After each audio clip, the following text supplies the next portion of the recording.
আওয়ামী লুটপাট আর অন্তর্বর্তী সরকারের ভুলে গ্যাস বিদ্যুৎ সংকট। হারিকেন হাতে হঠকারী রাজনীতিতে বিরোধী দল, দুঃখ প্রকাশ করে সমাধানের ঘোষণা প্রধানমন্ত্রীর। এই দেশকে অর্থনীতিকে শুরু করে প্রত্যেকটি ব্যবস্থাকে ফোকলা করে রেখে গিয়েছে এই ফ্যাসিবাদ। একটি রাজনৈতিক দলের কিছু সদস্যরা ফ্যানের বাতাস পাচ্ছে আর সামনে বলছে বিদ্যুৎ চাই বিদ্যুৎ চাই। আগামী কয়েকদিনের মধ্যে গ্যাসের সমস্যা কমে আসবে। সমগ্র বাংলাদেশের মানুষ যে বিদ্যুতের কষ্ট পাচ্ছেন, আমি আন্তরিকভাবে তার জন্য দুঃখ প্রকাশ করছি। কাজ করছি যত দ্রুত সম্ভব মানুষকে এই কষ্টের হাত থেকে রক্ষা করার জন্য। ফ্যাসিস্ট আমলে শিক্ষকদের অবসর ও কল্যাণ তহবিলেও দুর্নীতি, ভোগান্তি দূর করার আশ্বাস সরকার প্রধানের। চিকিৎসক রোগী স্বজন সম্মানজনক সম্পর্ক জোর। পতিত পরাজিত বিতাড়িত ফ্যাসিবাদী সরকার লুটপাটের কবল থেকে অবসরপ্রাপ্ত শিক্ষকদের স্বার্থ রক্ষায় গঠিত উল্লেখিত দুটি তহবিলও রেহাই পায়নি। দেখছিলেন প্রধান শিরোনাম। সন্ধ্যার সময়ের সঙ্গে আছি আমি শবনব নিবিড়। এবার অন্যান্য শীর্ষ সংবাদ। সংকটে আলোর দিশারি বেগম খালেদা জিয়া। জন্মবার্ষিকীতে আপোষহীন নেত্রীর আদর্শ ধারণ করে সার্বভৌমত্বকে অক্ষুণ্ণ রাখার প্রত্যয়, দেশ গঠনে ভূমিকা রাখার আহ্বান। বাংলাদেশের সঙ্গে সম্পর্ককে আরও শক্তিশালী করতে চায় ভারত। বাণিজ্য, নিরাপত্তা ও স্বাস্থ্য খাতে অংশীদারিত্ব বাড়াতে কাজ করছে দিল্লি, বললেন দীনেশ ত্রিবেদী। থামছে না প্রাণের অপচয়। হাম ও উপসর্গে একদিনে আরও 8 শিশু সহ মৃত্যু ছড়ালো 900, নতুন করে আক্রান্ত 728। ডেঙ্গুতে আরও 2 জনের প্রাণহানি, শনাক্ত 730। বাংলাদেশে আশ্রিত 3 লাখের বেশি রোহিঙ্গাকে ফেরত নেবে মিয়ানমার। রাখাইনের নিরাপত্তা পরিস্থিতির উন্নতি হলেই শুরু প্রত্যাবাসন, জানালো দেশটির পররাষ্ট্র মন্ত্রণালয়। এবং ডারউইন টেস্টে দ্বিতীয় ইনিংসেও বাংলাদেশি বোলারদের তাণ্ডব। 161 রান তুলতেই 4 উইকেট হারালো অস্ট্রেলিয়া। 67 রানের লিডে ইতিবাচক ফলের আশায় টাইগাররা।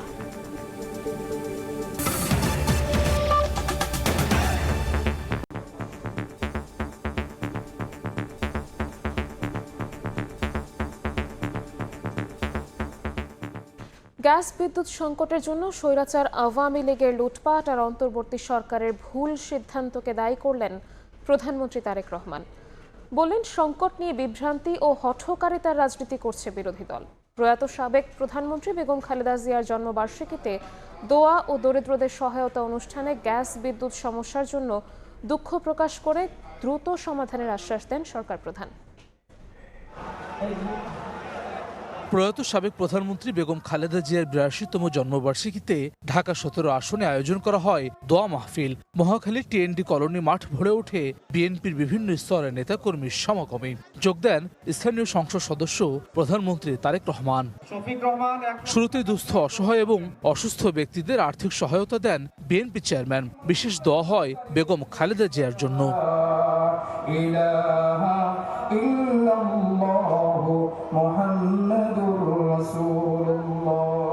বিদ্যুৎ এবং গ্যাস সংকটের জন্য দেশবাসীর কাছে দুঃখ প্রকাশ করেন সরকার প্রধান। সংকটের পেছনে আওয়ামী লীগের লুটপাট এবং অন্তর্বর্তী সরকারের ভুল সিদ্ধান্তের সমালোচনা করেন তিনি। এই দেশকে বিধ্বস্ত করে রেখে গিয়েছিল ফ্যাসিবাদ।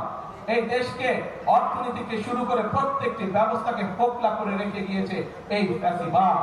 একটি ব্যবস্থা নেওয়া হয়েছিল আরেকটি জাহাজের, কিন্তু অন্তর্বর্তীকালীন সরকার সেটিকে ক্যান্সেল করে দিয়ে গিয়েছে, যার ফলে আজকে দুইটি জাহাজের একটিতে হঠাৎ করে দুর্ঘটনা ঘটে যাওয়ার কারণে আজকে গ্যাসের এই সমস্যা দেখা দিয়েছে। আমরা এর মধ্যে এই কারিগরি ত্রুটি সারানো হয়েছে। আমি আশা করি ইনশাআল্লাহ আল্লাহর রহমত থাকলে আগামী কয়েকদিনের মধ্যে এই সমস্যা অনেকাংশে গ্যাসের সমস্যা কমে আসবে।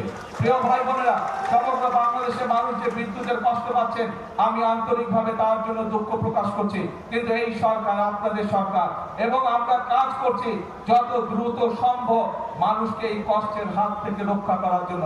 স্বৈরাচার সরকারের মতো গ্যাস এবং বিদ্যুতের সংকট নিয়ে বিরোধী দল বিভ্রান্তির রাজনীতি করছে অভিযোগ করে এ সমস্যার সমাধানে সুনির্দিষ্ট পরিকল্পনা থাকলে তা উপস্থাপনের চ্যালেঞ্জ ছুড়ে দেন প্রধানমন্ত্রী।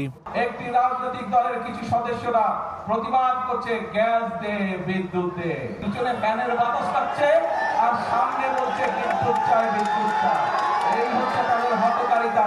তাদের প্রতি আমি চ্যালেঞ্জ ছুড়ে দিলাম, যেই বিদ্যুতের সমস্যা রয়েছে, যেই গ্যাসের সমস্যা রয়েছে, সেইটি সমাধানের জন্য তারা যদি সরকার থেকে ভালো কোনো পরিকল্পনা নিয়ে আসতে পারে, যে পরিকল্পনা আগামী 3 মাসের মধ্যে, বাদ দেন 3 মাস, আরো 3 মাস আমি তাদেরকে দিলাম, যদি 6 মাসের মধ্যে তারা সমস্যার সমাধান করতে পারে, তাহলে তাদের প্রত্যেকটি পরিকল্পনা আমরা বাস্তবায়ন করব। আর যদি তারা শুধুমাত্র জনগণকে বিভ্রান্ত করার জন্য, দেশকে বিভ্রান্ত করার জন্য এইসব কথা তারা বলে থাকে, তাহলে অবশ্যই তাদেরকে জনগণের কাছে ক্ষমা চাইতে হবে। সংসদে জ্বালানি সংকট নিরসনের রূপরেখা দেওয়ার কথাও জানান সরকার প্রধান। প্রতিশ্রুতি দেন জনগণকে দেয়া সব প্রতিশ্রুতি বাস্তবায়নের। হাসান ওয়ালি, সময় সংবাদ, ঢাকা। ফ্যাসিবাদী সরকারের লুটপাট থেকে শিক্ষকদের কল্যাণ তহবিলও রেহাই পায়নি। অবসর ও কল্যাণ ভাতার জন্য জাতি গঠনের কারিগরদের ঘুষ দিতে বাধ্য করা হয়েছিল। অবসরপ্রাপ্ত শিক্ষকদের ভাতার চেক তুলে দিয়ে একথা বলেছেন প্রধানমন্ত্রী তারেক রহমান। ভোগান্তি দূর করতে সচেষ্ট থাকার আশ্বাস তার। এদিকে নিউরোসায়েন্সেস হাসপাতালে 500 শয্যার নতুন ভবন উদ্বোধন করে চিকিৎসক রোগী স্বজনদের মধ্যে পারস্পরিক আস্থা ও সম্মানের সম্পর্কের তাগিদ দিয়েছেন সরকার প্রধান। চাকরি জীবন শেষে বেসরকারি শিক্ষক কর্মচারী অবসর ও কল্যাণ সুবিধার ভাতা উত্তোলনে ভোগান্তি দূর করতে সরকারের নতুন উদ্যোগ। রাজধানীর ওসমানী স্মৃতি মিলনায়তনে শনিবার ইএফডি ও আইবাসের মাধ্যমে 64 জেলায় ভাতা প্রদান কার্যক্রমের উদ্বোধন করেন প্রধানমন্ত্রী তারেক রহমান। 10 জন শিক্ষকের হাতে স্মারক চেক তুলে দেন সরকার প্রধান। অতীতে ভাতা উত্তোলন করতে গিয়ে শিক্ষকদের ভোগান্তির কথা তুলে ধরেন প্রধানমন্ত্রী। জানান, ফ্যাসিবাদী সরকারের লুটপাট থেকে রক্ষা পায়নি শিক্ষকদের কল্যাণ তহবিলও। পতিত পরাজিত বিতাড়িত ফ্যাসিবাদী সরকার যেভাবে ব্যাংক, বিমা সহ প্রতিটি সেক্টর থেকে লুটপাট করেছিল, সেই লুটপাটের কবল থেকে অবসরপ্রাপ্ত শিক্ষকদের স্বার্থ রক্ষায় গঠিত উল্লেখিত 2টি তহবিলও রেহাই পায়নি। জাল ইন্ডেক্স তৈরি, লুটপাটের সুযোগ তৈরি করতে শিক্ষকদের কল্যাণ তহবিল থেকে অর্থ দুর্বল ব্যাংকে সরিয়ে নেওয়া এবং প্রযুক্তিগত অবকাঠামোকে ধ্বংস করার মাধ্যমে এই তহবিল দুটিকে প্রায় দেউলিয়া করে ফেলা হয়েছিল। ফ্যাসিবাদী চক্রের লুটপাটের কারণে অবসরপ্রাপ্ত শিক্ষক শিক্ষিকাগণ 2022 সাল থেকে এই তহবিল হতে কোনো টাকাই পাচ্ছিলেন না। মধ্যস্বত্বভোগীর কারণে অবসরপ্রাপ্ত শিক্ষকরা যেন আর ভোগান্তিতে না পড়েন সেদিকে সরকারের নজর আছে বলেও জানান প্রধানমন্ত্রী। যতদিন আপনাদের নির্বাচিত বর্তমান সরকার রাষ্ট্র পরিচালনার দায়িত্বে থাকবে, ইনশাল্লাহ আমাদের সর্বোচ্চ প্রচেষ্টা থাকবে অবসরকালীন সুবিধার টাকা পেতে আপনাদেরকে আর অফিসে অফিসে ঘুরতে হবে না, আর কোনো ভোগান্তি আপনাদেরকে পোহাতে হবে না এই সংক্রান্ত বিষয়। এদিকে রাজধানীর আগারগাঁওয়ে ন্যাশনাল ইনস্টিটিউট অফ নিউরোসায়েন্সেস ও হাসপাতালের সম্প্রসারিত 500 শয্যা বিশিষ্ট নতুন ভবন উদ্বোধন করেন প্রধানমন্ত্রী। ফলক উন্মোচনের পর মোনাজাত ও হাসপাতাল প্রাঙ্গণে গাছের চারা রোপণ করে ঘুরে দেখেন হাসপাতালের কার্যক্রম।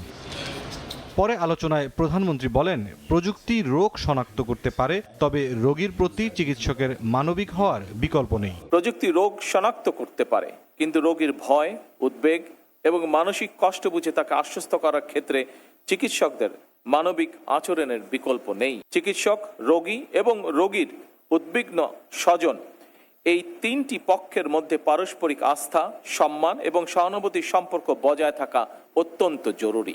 প্রান্তিক মানুষের কাছে সাশ্রয়ী ও মানসম্পন্ন চিকিৎসা সেবা পৌঁছে দিতে সরকার কাজ করছে বলেও জানান প্রধানমন্ত্রী। দরিদ্র জনগোষ্ঠী এবং প্রান্তিক মানুষের কাছে সাশ্রয়ী ও মানসম্মত চিকিৎসা পৌঁছে দেওয়ার লক্ষ্যে বর্তমান সরকার বিভিন্ন পদক্ষেপ গ্রহণ করছে। আগামী অক্টোবরে শিশুদের জন্য 5টি বিশেষায়িত হাসপাতাল চালু করা হবে বলেও জানান প্রধানমন্ত্রী। কেউ অর্থভাবে স্বাস্থ্য সেবা থেকে ইনশাল্লাহ বঞ্চিত হবে না। মুরসালিন হক জুনায়েদ, সময় সংবাদ, ঢাকা। কাল কিশোরগঞ্জ যাচ্ছেন প্রধানমন্ত্রী তারেক রহমান। জাতীয় মৎস্য পক্ষের উদ্বোধন করবেন সরকার প্রধান। 3 উপজেলায় ফ্যামিলি কার্ড বিতরণ, ধর্মগুরুদের মাসিক সম্মানী ভাতা প্রদান সহ কয়েকটি অনুষ্ঠানে অংশ নেবেন তিনি। প্রধানমন্ত্রীর সফর ঘিরে জেলায় বিরাজ করছে উৎসবের আমেজ। নূর মোহাম্মদের পাঠানো তথ্য ও রুবেল হোসাইনের ছবি নিয়ে রিপোর্ট। প্রধানমন্ত্রীর দায়িত্ব নেয়ার পর প্রায় প্রতি সপ্তাহেই ঢাকার বাইরে সফর করছেন তারেক রহমান। রোববার সকালে কিশোরগঞ্জ সফরে যাচ্ছেন সরকার প্রধান। প্রথমবারের মতো ঢাকার বাইরে অনুষ্ঠিত হতে যাচ্ছে জাতীয় মৎস্য পক্ষের উদ্বোধনী অনুষ্ঠান। কিশোরগঞ্জের কটিয়াদীর আচমিতা জর্জ ইনস্টিটিউশন মিনি স্টেডিয়ামে অনুষ্ঠানের উদ্বোধন করবেন প্রধানমন্ত্রী তারেক রহমান। এদিন সকাল 11:30টায় পাকুন্দিয়া উপজেলার মির্জাপুর চেয়ারম্যান বাড়ি ঘাটে ব্রহ্মপুত্র নদে মাছের পোনা অবমুক্ত করবেন প্রধানমন্ত্রী। পরে জাতীয় মৎস্য পক্ষের উদ্বোধন ও পুরস্কার বিতরণ অনুষ্ঠানে যোগ দেবেন তিনি। বিকেলে শহরের পুরাতন স্টেডিয়ামে ফ্যামিলি কার্ড বিতরণ ও বিভিন্ন ধর্মীয় উপাসনালয়ে কর্মরতদের সম্মানী প্রদান কার্যক্রমেরও উদ্বোধন করবেন সরকার প্রধান। প্রধানমন্ত্রীর সফর ঘিরে বিরাজ করছে উৎসবের আমেজ। খুব আনন্দিত এবং উদ্বেলিত। আমরা অপেক্ষা করতেছি কখন এই মহেন্দ্রগণটা আসবে। কিশোরগঞ্জের 6টি সংসদীয় আসনের যে উন্নয়ন পরিকল্পনা বর্তমান সরকার গ্রহণ করেছে তা আরও বেশি বেগবান হবে, আরও বেশি ত্বরান্বিত হবে। উনি যে দিক নির্দেশনা দিবেন দলের প্রধান হয়ে আমরা সেভাবেই কাজ করব। এটা আমাদের জন্য অত্যন্ত আনন্দিত একটা মুহূর্ত হবে। প্রশাসনের পক্ষ থেকে নেওয়া হয়েছে সব ধরনের প্রস্তুতি। প্রধানমন্ত্রীর সফর ঘিরে জেলার সার্বিক উন্নয়নের পাশাপাশি দলীয় নেতাকর্মীরা উজ্জীবিত হবেন বলে মনে করেন জনপ্রতিনিধিরা। কিশোরগঞ্জের হাওর বাওর অঞ্চলে এই দেশে এই এলাকাতে মাছের চাষ হয় খুব বেশি, বিশেষ করে ময়মনসিংহ এই অঞ্চলগুলোতে। উনি অ্যাড্রেস করতে চাচ্ছেন যে আপনারা যে মাছ চাষ করেন, আমি আপনাদেরকে ধন্যবাদ জানানোর জন্য আসছি। সাধারণ মানুষের মাঝেও একটা ব্যাপক উৎসাহ উদ্দীপনা রক্ষা করা যাচ্ছে এবং মূলত ওনার আগমনটা কিশোরগঞ্জের উন্নয়নের জন্য ব্যাপক সহায়ক হবে। প্রধানমন্ত্রীর সফরের বিভিন্ন ভেন্যু পরিদর্শন করে সার্বিক প্রস্তুতি তদারকি করছেন দলের কেন্দ্রীয় নেতারা। জেলা প্রশাসন, পুলিশ প্রশাসন সহ সকল স্তরের সরকারি কর্মকর্তারা এবং আমাদের দলীয় নেতাকর্মী সকলে মিলে আমরা এই কাজগুলো সম্পন্ন করছি যাতে মাননীয় প্রধানমন্ত্রীর সফরটা সুন্দর হয়। কর্মসূচি শেষে রোববার সন্ধ্যায় সড়ক পথে ঢাকায় ফিরবেন প্রধানমন্ত্রী তারেক রহমান। সময় সংবাদ, কিশোরগঞ্জ। সাবেক প্রধানমন্ত্রী ও বিএনপি চেয়ারপারসন বেগম খালেদা জিয়ার ৮২তম জন্মদিন আজ।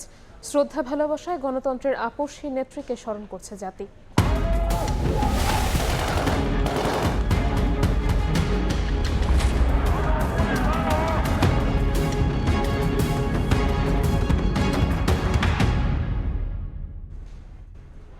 বেগম খালেদা জিয়ার আদর্শ ধারণ করে দেশের স্বাধীনতা, সার্বভৌমত্বকে অক্ষুণ্ণ রাখার প্রত্যয় ব্যক্ত করেছেন বিএনপির সদ্য সাবেক মহাসচিব মির্জা ফখরুল ইসলাম আলমগীর।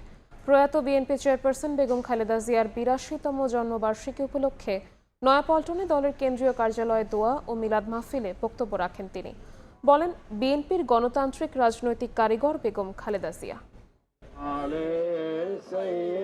প্রয়াত বিএনপি চেয়ারপারসন বেগম খালেদা জিয়ার ৮২তম জন্মবার্ষিকী উপলক্ষে নয়াপল্টনে দলের কেন্দ্রীয় কার্যালয়ে দোয়া ও মিলাদ মাহফিলের আয়োজন করে বিএনপি। অনুষ্ঠানে উপস্থিত ছিলেন দলের সদ্য সাবেক মহাসচিব সহ শীর্ষ নেতারা। দেশের গণতান্ত্রিক লড়াইয়ে বেগম খালেদা জিয়া একমাত্র আদর্শ বলে মন্তব্য করেন বিএনপি নেতারা। খালেদা জিয়া শহীদ জিয়ার মতো, তাই মাটি যতক্ষণ আছে, মাটির উপর যতক্ষণ আছি, ততক্ষণ তার আদর্শ পালনের মধ্য দিয়ে তাকে সম্মানিত করতে চেষ্টা করব। তিনি জেলে গিয়েছেন, তিনি যুদ্ধ করেছেন অন্যায়ের বিরুদ্ধে, অনিয়মের বিরুদ্ধে, স্বৈরাচারের বিরুদ্ধে, ফ্যাসিজমের বিরুদ্ধে, কিন্তু কোনোদিন তিনি কারো কাছে মাথা নত করেননি। বিএনপির সিনিয়র যুগ্ম মহাসচিব রুহুল কবির রিজভী বলেন, দেশের স্বাধীনতা ও রাজনৈতিক অধিকার যখন হরণ করা হচ্ছিল তখন রুখে দাঁড়িয়েছিলেন আপসহীন নেত্রী বেগম খালেদা জিয়া। দল ক্ষমতায় এসেছে বলে আপসহীন নেত্রীর নীতি ও আদর্শ ভুলে যাওয়া যাবে না বলে মন্তব্য করেন আমির খসরু মাহমুদ চৌধুরী। দেশের সামগ্রিক অধিকার হরণ হয়েছে, তখনই তিনি রুখে দাঁড়িয়েছেন, অমিত বিক্রমে তিনি দাঁড়িয়েছেন জনগণের কাতারে, জনগণের সম্মুখ। এর জন্য গণবিরোধী শক্তি তার উপর চালিয়েছিল নিপীড়ন, নির্যাতন। আজকে দল ক্ষমতায় আসছে, জীবন সব সহজ হয়ে গেছে, এটা মনে করার কোনো কারণ নাই। মাননীয় প্রধানমন্ত্রী জনাব তারেক রহমান সাহেব যে কর্মসূচি পালন করার সিদ্ধান্ত নিয়েছেন, যেটা এগিয়ে যাচ্ছেন, আমরা সবাই মিলে সেটাকে যদি বাস্তবায়ন করতে পারি তাহলে দেশনেত্রী বেগম খালেদা জিয়ার জীবন সার্থক হবে। বেগম জিয়ার আদর্শ ধারণ করে দেশের স্বাধীনতা ও সার্বভৌমত্বকে অক্ষুণ্ণ রাখার প্রত্যয় ব্যক্ত করেন বিএনপির সদ্য সাবেক মহাসচিব মির্জা ফখরুল ইসলাম আলমগীর। বলেন, বিএনপির গণতান্ত্রিক রাজনৈতিক কারিগর বেগম খালেদা জিয়া। আমরা সবাই এই শপথ নেব যে বিএনপিকে আমরা সত্যিকার অর্থেই একটা এমন একটা গণতান্ত্রিক দলে পরিণত করতে চাই যে সত্যিকার অর্থেই বাংলাদেশকে নেতৃত্ব দিতে সক্ষম হবে, দলকে শক্তিশালী করবে এবং বাংলাদেশের স্বাধীনতার সার্বভৌমত্বকে অক্ষুণ্ণ রাখবে। প্রয়াত বিএনপি চেয়ারপারসন বেগম খালেদা জিয়ার আত্মার মাগফিরাত কামনায় দোয়া ও মিলাদ মাহফিলে শীর্ষ নেতারা ছাড়াও অংশ নেন দলের বিভিন্ন অঙ্গ ও সহযোগী সংগঠনের নেতাকর্মীরাও। স্বপন আহমেদ, সময় সংবাদ, ঢাকা। বিএনপির স্থায়ী কমিটিতে স্থান পেলেন রুহুল কবির রিজভী, আমানুল্লাহ আমান, ফরহাদ হালিম ও ইসমাইল জবিউল্লাহ। সাংগঠনিক গতিশীলতা বাড়ানোর লক্ষ্যে দলের 4 নেতাকে স্থায়ী কমিটিতে অন্তর্ভুক্ত করার কথা জানিয়েছে দলটি। শনিবার বিএনপির সহ দপ্তর সম্পাদক মোহাম্মদ মুনির হোসেন স্বাক্ষরিত সংবাদ বিজ্ঞপ্তিতে তথ্য জানানো হয়েছে। বিএনপি সবশেষ জাতীয় কাউন্সিল অনুষ্ঠিত হয় 2016 সালের 19 মার্চ। ওই কাউন্সিলের পর জাতীয় স্থায়ী কমিটির পুনর্গঠন করা হয়। পরে মৃত্যু ও পদত্যাগ সহ বিভিন্ন কারণে কমিটির কয়েকটি পদ শূন্য হয়। বিভিন্ন সময়ে এসব পদে নতুন সদস্য যুক্ত করেছে দলটি। এবার স্থায়ী কমিটিতে যুক্ত হলেন দলের আরও 4 নেতা। শনিবার বিএনপির এক সংবাদ বিজ্ঞপ্তিতে জানানো হয়, দলের সিনিয়র যুগ্ম মহাসচিব রুহুল কবির রিজভী, চেয়ারপারসনের উপদেষ্টা কাউন্সিলের সদস্য আমানুল্লাহ আমান, ঢাকা মহানগর উত্তর বিএনপির সাবেক ভারপ্রাপ্ত আহ্বায়ক ফরহাদ হালিম এবং চেয়ারপারসনের উপদেষ্টা কাউন্সিলের সদস্য মোহাম্মদ ইসমাইল জবিউল্লাহকে স্থায়ী কমিটিতে অন্তর্ভুক্ত করা হয়েছে। বিজ্ঞপ্তিতে বলা হয়, সাংগঠনিক গতিশীলতা বাড়ানোর লক্ষ্যেই এই সিদ্ধান্ত। স্থায়ী কমিটির নতুন সদস্যদের মধ্যে রুহুল কবির রিজভী আন্দোলন সংগ্রামে বিএনপির সামনের সারির নেতা। ফ্যাসিবাদ বিরোধী আন্দোলনে নেতাকর্মীরা জেল জুলুমের শিকার হলে ঢাল হয়ে দাঁড়ান। দমন পীড়নের সামনে প্রতিবাদ অব্যাহত রাখেন তিনি। রাজপথের লড়াকু নেতা আমানুল্লাহ আমান ঢাকা মহানগর উত্তর বিএনপির আহ্বায়ক হিসেবে দায়িত্ব পালন করেছেন। আওয়ামী সরকারের অপশাসন আর ভোটবিহীন নির্বাচনের প্রতিবাদে সামনের সারিতে ছিলেন তিনি। পুলিশের হামলা মামলায় জেল খেটেছেন বহুবার। আমানুল্লাহ আমানের মতোই একই সাংগঠনিক ইউনিটের ভারপ্রাপ্ত আহ্বায়কের দায়িত্ব পালন করেছেন ফরহাদ হালিম। ইসমাইল জবিউল্লাহ বর্তমানে প্রধানমন্ত্রী জনপ্রশাসন বিষয়ক উপদেষ্টা হিসেবে দায়িত্ব পালন করছেন। ফ্যাসিবাদের সময় দলকে যখন নিশ্চিহ্ন করার চেষ্টা চালানো হয়েছে, তখন নেতাকর্মীদের পাশে থেকে সাংগঠনিক কাজ এগিয়ে নিয়েছেন তারা। নতুন মনোনীত স্থায়ী কমিটির সদস্যরা তাদের মেধা ও বিচক্ষণতার মাধ্যমে দলের সর্বোচ্চ নীতি নির্ধারণী ফোরামে সুনিশ্চিত পরামর্শ দেবেন বলে আশা প্রকাশ করেছে বিএনপি। শফিকুজ্জামান রুবেল, সময় সংবাদ, ঢাকা। সন্ধ্যার সময় আরও থাকছে। চিত্রনায়ক সালমান শাহ হত্যা মামলার দ্রুত বিচার দাবিতে ভক্তদের মানববন্ধন। সাবেক স্ত্রী সামিরা সহ সব আসামির গ্রেফতার দাবি, তদন্তে দেরিতে নিয়ে ক্ষোভ প্রকাশ মায়ের। বাংলাদেশ ভারত সম্পর্ক আরও শক্তিশালী ও কার্যকর করতে বাণিজ্য, যোগাযোগ, নিরাপত্তা ও স্বাস্থ্য সহ বিভিন্ন খাতে অংশীদারিত্ব বাড়ানোর কথা জানিয়েছেন ঢাকায় নিযুক্ত ভারতীয় হাই কমিশনার দীনেশ ত্রিবেদী। সকালে ভারতের ৮০তম স্বাধীনতা দিবস উপলক্ষে আয়োজিত অনুষ্ঠানে এসব কথা বলেন তিনি। ভারতের ৮০তম স্বাধীনতা দিবস উপলক্ষে ঢাকায় নানা আয়োজন করে ভারতীয় দূতাবাস। শনিবার সকালে দূতাবাস প্রাঙ্গণে সমবেত হন বাংলাদেশে বসবাসরত ভারতীয় নাগরিক, বিভিন্ন দেশের কূটনীতিক ও হাই কমিশনের কর্মকর্তারা। ভারতের জাতীয় সঙ্গীত পরিবেশনের মধ্য দিয়ে শুরু হয় দিবসের আয়োজন। পরে দেশটির জাতীয় পতাকা উত্তোলন করেন ঢাকায় নিযুক্ত ভারতীয় হাই কমিশনার দীনেশ ত্রিবেদী। জনগণের সঙ্গে জনগণের যোগাযোগই বাংলাদেশ ভারত বন্ধুত্বের মূল শক্তি মন্তব্য করে ভারতীয় হাই কমিশনার বলেন, দুই দেশের বন্ধুত্ব আরও শক্তিশালী করতে বাণিজ্য, যোগাযোগ, নিরাপত্তা ও স্বাস্থ্য খাতে বাংলাদেশের সঙ্গে অংশীদারিত্ব বাড়াতে কাজ করছে Bharat. Mutual respect and partnership continues to flourish. We are advancing our partnership across very vital sectors ranging from trade, connectivity to security and healthcare.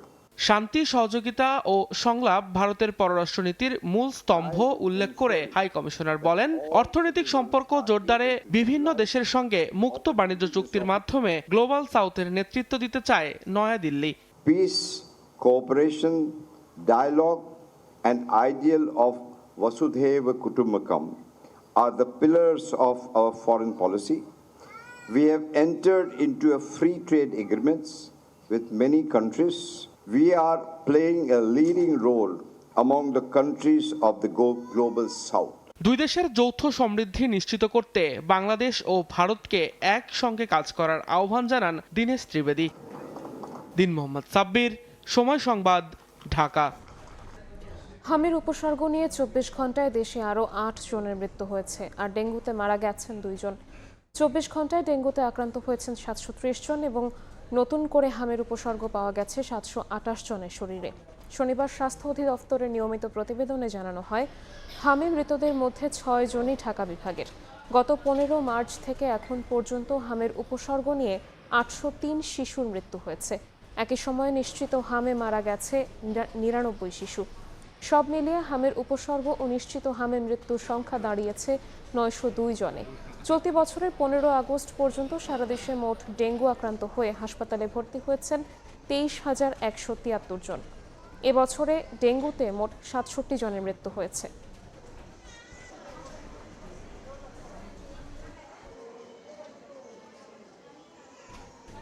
মাদারীপুরের কালকিনিতে একটি মহিলা মাদ্রাসার সামনে হাত বোমা বিস্ফোরণে আহত হয়েছেন অন্তত 4 শিক্ষার্থী। একজনকে আশঙ্কাজনক অবস্থায় পাঠানো হয়েছে ঢাকায়। এ ঘটনায় এলাকা জুড়ে ছড়িয়েছে আতঙ্ক। ঘটনার অনুসন্ধানে মাঠে নেমেছে র্যাব, পুলিশ ও সিআইডি। সঞ্জয় কর্মকার অভিজিৎ জানাচ্ছেন বিস্তারিত, ছবি তুলেছেন শাহাদত আকন।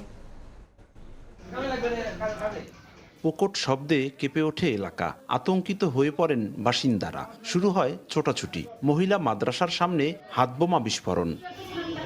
শনিবার সকালে মাদারীপুরের কালকিনি পৌরসভার গোপালপুর দারুস সুন্নাহ মহিলা মাদ্রাসায় আসে শিক্ষার্থীরা। হঠাৎ ওই মাদ্রাসার কোল ঘেঁষে থাকা ইমন সর্দারের বাড়ির সামনে একটি হাতবোমা বিস্ফোরণ হয়। এতে আহত হয় মাদ্রাসার অন্তত 4 শিক্ষার্থী। তাদের উদ্ধার করে জেলা সদর হাসপাতালে ভর্তি করেন স্থানীয়রা।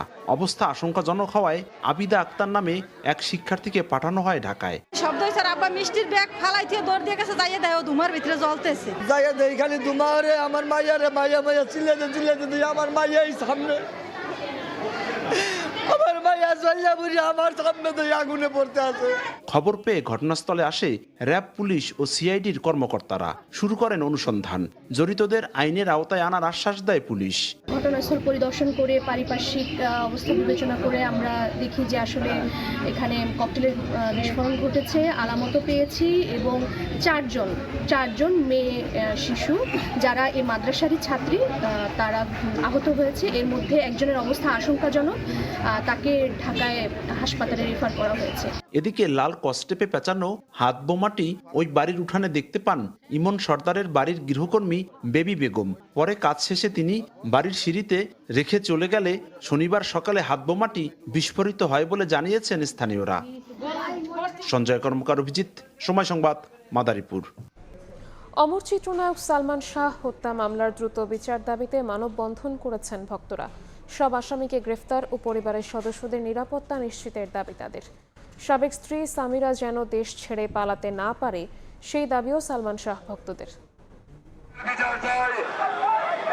আবারও রাজপথে সালমান শাহ ভক্তরা, কণ্ঠে ক্ষোভ আর স্লোগান। কেন 30 বছরেও অধরা প্রয়াত নায়কের হত্যাকারীরা? কেন তদন্তের নামে বারবার পেছানো হচ্ছে বিচার? মামলার 4 নম্বর আসামি খলনায়ক আশরাফুল হক ডন গ্রেফতার হলেও মূল আসামিরা কবে গ্রেফতার হবেন সে প্রশ্ন ভক্তদের। শনিবার জাতীয় প্রেস ক্লাবের সামনে সালমান শাহ হত্যা মামলার বিচারের দাবিতে মানববন্ধন করেন 64 জেলার সালমান ভক্তরা। ডনকে রিমান্ডে নিয়ে জিজ্ঞাসাবাদ, অন্য আসামিদের জামিন বাতিল করে গ্রেফতারের দাবি জানান ভক্তরা। একই সঙ্গে নায়ক সালমান শাহ সাবেক স্ত্রী আসামি সামিরা যেন দেশ ছেড়ে পালাতে না পারে সেই ব্যবস্থা নেওয়ার দাবি তাদের। বাংলাদেশে একমাত্র সালমান শাহ নায়ক যার জন্য এখনো পর্যন্ত অনেক ভক্তরা জীবন দিয়ে যায়। বর্তমান প্রশাসনকে আমি একটাই আহ্বান করব যে এর সঠিক বিচার চাই। ডনের যেন জামিন না পায়, আর দ্বিতীয়ত সামিরাকে যেন যত জরুরি সম্ভব গ্রেফতার করে। যতদিন পর্যন্ত সালমানের হত্যার বিচার না হবে ততদিন পর্যন্ত আমরা রাজপথে ছিলাম, থাকবো, আজীবন লড়াই করে যাব। মানববন্ধন কর্মসূচিতে লন্ডন থেকে ভার্চুয়ালি যুক্ত হয়ে ক্ষোভ প্রকাশ করেন সালমান শাহর মা নীলা চৌধুরী। বলেছিলাম যে আমাদের আসামিরা পালিয়ে যাবে, আর একজন জাহান্নামের আসামি গ্রেফতার হওয়ার পরে অন্যান্যরা পালাবে। সুষ্ঠু একটা বিচার হবে, যেটা এদের জন্য বিকল্প নাই এটা। পরে সালমান শাহ হত্যার বিচারের দাবিতে বিক্ষোভ করেন ভক্তরা। বিচার নিশ্চিত না হওয়া পর্যন্ত আন্দোলনের হুঁশিয়ারি দেন তারা। তানভীর হাসান, সময় সংবাদ, ঢাকা। বাংলাদেশে আশ্রয় নেওয়া ৩ লাখের বেশি রোহিঙ্গাকে ফেরত নেবে মিয়ানমার সরকার। রাখাইনে নিরাপত্তা পরিস্থিতির উন্নতি হলে প্রত্যাবাসন প্রক্রিয়া শুরু হবে বলে জানিয়েছে দেশটি। শনিবার মিয়ানমারের পররাষ্ট্র মন্ত্রণালয়ের বরাতে এই তথ্য জানিয়েছে বার্তা সংস্থা এপি। প্রতিবেদনে বলা হয়, বাংলাদেশের দেয়া তালিকার 8,28,824 রোহিঙ্গার মধ্যে জুলাইয়ের শেষ নাগাদ 4,26,545 জনের তথ্য যাচাই করেছে মিয়ানমার। দেশটির পররাষ্ট্র মন্ত্রণালয়ের তথ্য অনুযায়ী 3,08,797 জনকে রাখাইনের বাসিন্দা হিসেবে শনাক্ত করেছে তারা। তবে রাখাইন থেকে 10 লাখের বেশি মানুষ বাস্তুচ্যুত হয়েছে এমন দাবি প্রত্যাখ্যান করেছে মিয়ানমার।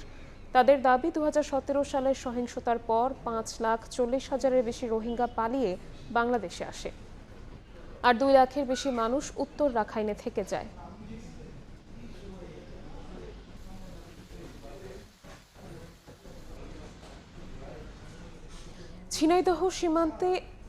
ঝিনাইদহ সীমান্ত দিয়ে 4 জনকে পুশিনের চেষ্টা করেছে বিএসএফ, তবে বিজিবি তা রুখে দিয়েছে। দুপুরে মহেশপুর সীমান্তের চাঁপাতলা মাজার এলাকায় 4 জনকে কাঁটা তারের বেড়া খুলে বাংলাদেশে ঠেলে পাঠানোর চেষ্টা করে বিএসএফ। বিষয়টি টের পেয়ে প্রতিহত করে খালিশপুর 58 বিজিবির কুসুমপুর বিওপির নিয়মিত টহল দল। তারা শূন্য লাইন থেকে ভারতের 150 গজ ভেতরে কলাবাগানে অবস্থান করছেন। এর মধ্যে 2 জন পুরুষ, 1 জন করে নারী ও শিশু রয়েছে। এবার আন্তর্জাতিক খবর। আগ্নেয়গিরির অগ্নুৎপাতের পরপরই 7.7 মাত্রার শক্তিশালী ভূমিকম্পে কেঁপে উঠেছে ইন্দোনেশিয়া। ভূমিকম্পের আঘাতে ধসে পড়েছে বেশ কয়েকটি ভবনের অংশ। নিহত হয়েছেন 40 জন। চলছে উদ্ধার কাজ।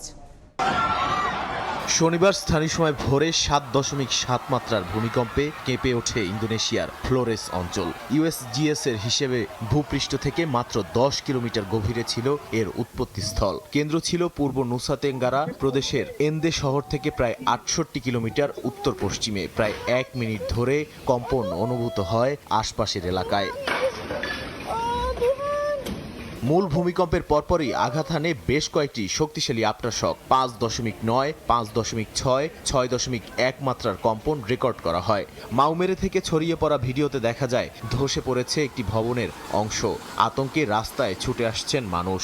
প্রাথমিক হিসেবে প্রায় 5 লাখ মানুষ খুব শক্তিশালী থেকে তীব্র কম্পনের ঝুঁকিতে ছিলেন। এর মধ্যেই কয়েকজনের হতাহতের খবরও পাওয়া গেছে।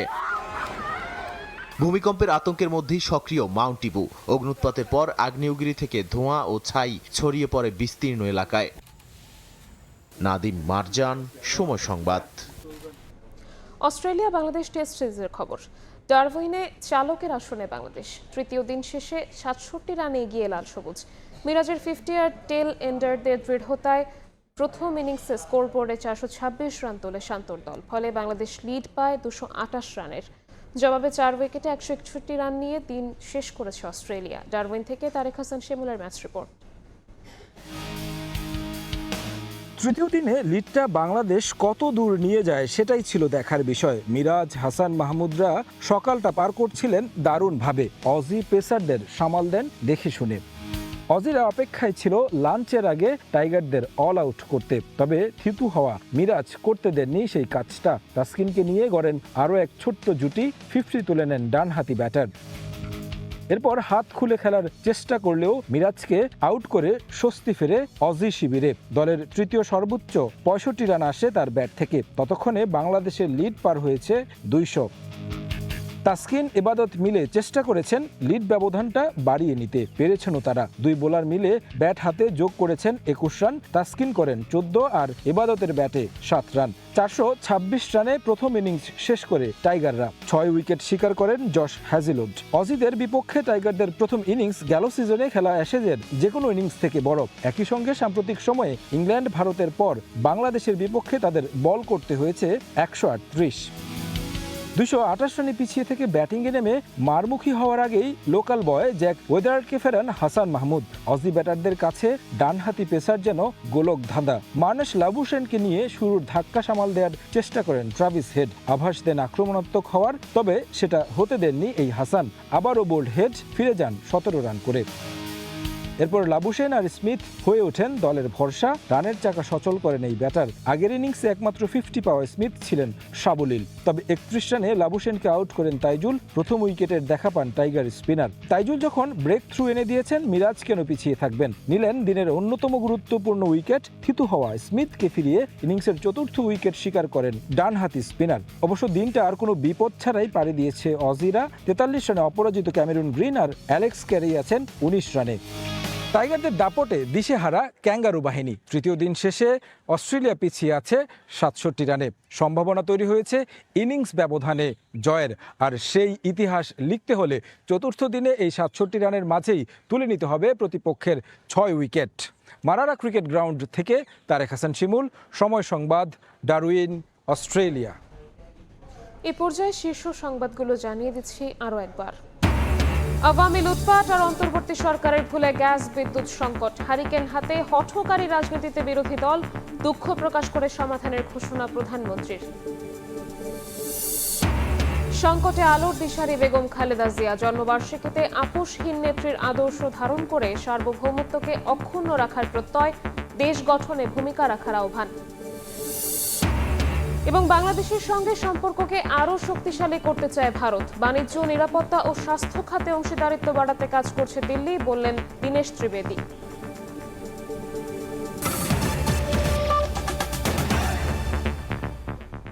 এই ছিল সন্ধ্যার সময়। এরপর জনপদের সময় নিয়ে সঙ্গে থাকবেন সহকর্মী গোলাম রাব্বি। শবনম, আপনাকে ধন্যবাদ। জনপদের সময় নিয়ে আসছে কিছুক্ষণ পর। সঙ্গেই থাকুন সময়ের।